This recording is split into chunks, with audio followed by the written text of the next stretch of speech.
एकीकडे उद्धव ठाकरे आणि राज ठाकरे हे दोघं भाऊ एकत्रित येतील अशा राजकीय वावड्या उठल्या, तर दुसरीकडे कोकणात खासदार नारायण राणे यांचे दोन पुत्र मंत्री नितेश राणे आणि आमदार निलेश राणे यांच्यामध्ये राजकीय कुस्ती सुरू झाली आहे।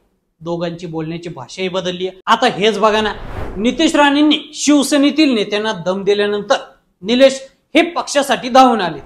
नितेशनं जपून बोलावं, मी भेटल्यावर बोलेनच, पण बोलताना भान ठेवून बोललं पाहिजे असा सल्ला आमदार निलेश राणे यांनी दिलाय। त्यावर नितेश राणे यांनी निलेशजी तुम्ही टॅक्स फ्री आहात असं प्रत्युत्तर दिलंय। यावरून दोघा भावांमध्ये राजकीय शिमगा सुरू झालाय। हा शिमगा का सुरू झालाय, त्याला कारण काय आहेत, सविस्तर पाहूयात या व्हिडिओमधून। नितेश राणेंचा राजकारणात जम तर निलेश राणेंचा राजकीय वनवास। निलेश हे 2009 मध्ये रत्नागिरी सिंधुदुर्ग मतदारसंघातून काँग्रेसच्या तिकिटावर निवडून आले, मात्र 2014च्या लोकसभेला ते पराभूत झाले। 2019ला ते भाजपमध्ये आले। दोनदा पराभूत झाल्यानं त्यांचा राजकीय वनवास सुरू झाला होता। मात्र लहान भाऊ नितेश राणे यांचा राजकीय उदय झाला। ते 2014 मध्ये पहिल्यांदा कणकवली मतदारसंघातून काँग्रेसच्या तिकिटावर निवडून आले, पण 2019 मध्ये ते भाजपमध्ये आले आणि पुन्हा आमदार झाले। 2024ला त्यांनी विजयाची हॅट्रिक केली। नितेश राणे सीएम फडणवीसांचे खास बनले आणि मंत्रीही झाले। निलेश राणेंपेक्षा नितेश राणे हे आक्रमक आहे। देवेंद्र फडणवीस यांनी नितेश राणे यांचा आक्रमकपणा हेरला। त्यातून नितेश राणे हे राज्यभर फिरले आणि हिंदुत्वाचा चेहराही झाले। तिसऱ्यांदा विजय मिळवल्यानं फडणवीस यांनी त्यांना मंत्रिमंडळात घेतलं। मत्स्य व्यवसाय व बंदरे हे खातही दिलं, तर सिंधुदुर्गच्या पालकमंत्रीपदी वर्णीही लावली। एकनाथ शिंदेमुळे निलेश राणे पुन्हा राजकारणात। निलेश राणेंचा आता राजकीय वनवास संपलाय। ते एकनाथ शिंदे यांच्या शिवसेनेत आले आणि कुडाळ मतदारसंघातून आमदार झाले। वैभव नाईक यांचा पराभव करून त्यांनी वडिलांच्या पराभवाचा वचपा काढला। एकीकडे राजकीय संन्यास घेण्याची घोषणा करणारे निलेश राणे पुन्हा राजकारणात सक्रिय झाले।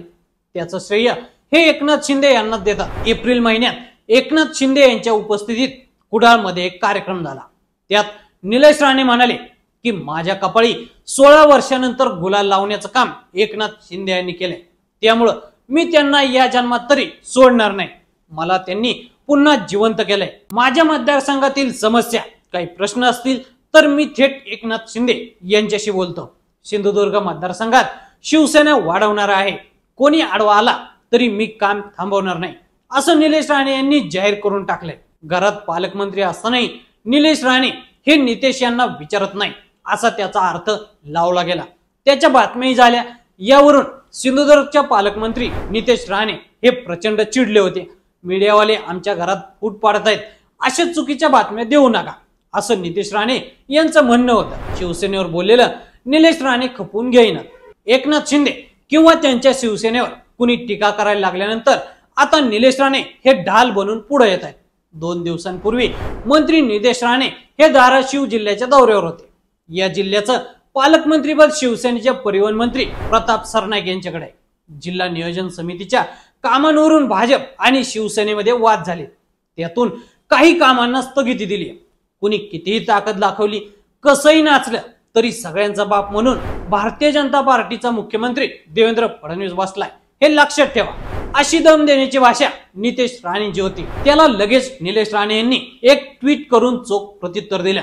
नितेशनं जपून बोलावं, मी भेटल्यावर बोलेनच, पण बोलताना भान ठेवून बोललं पाहिजे असं ट्विट निलेश राणे यांचं होतं। त्यावर लगेच नितेश राणे यांनी निलेशजी तुम्ही टॅक्स फ्री आहात असं प्रत्युत्तर दिलं। दोघांच्या वादाची चर्चा सुरू झाल्यानंतर दोघांनी आपलं ट्विट डिलीट केलं।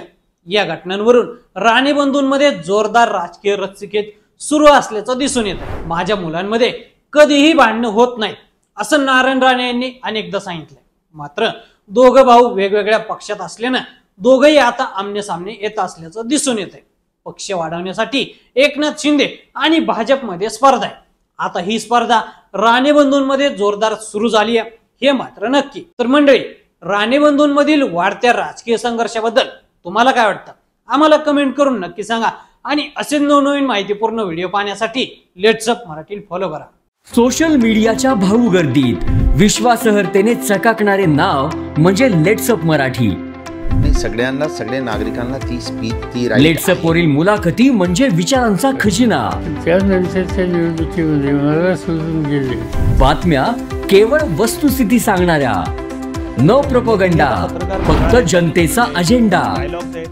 क्योंकि आने वाला कल जाने वाला है, जाने वाला कल आने वाला है. राजकारण, मनोरंजन असो की क्रीडा क्षेत्र, महाराष्ट्राची स्पंदने संवेदनशीलतेने टिपणारे माध्यम म्हणजे लेट्सअप मराठी. जगासोबत एक पाऊल पुढे राहण्यासाठी लेट्सअपचे ॲप, सोशल मीडिया आणि वेबसाईट सोबत कनेक्टेड रहा.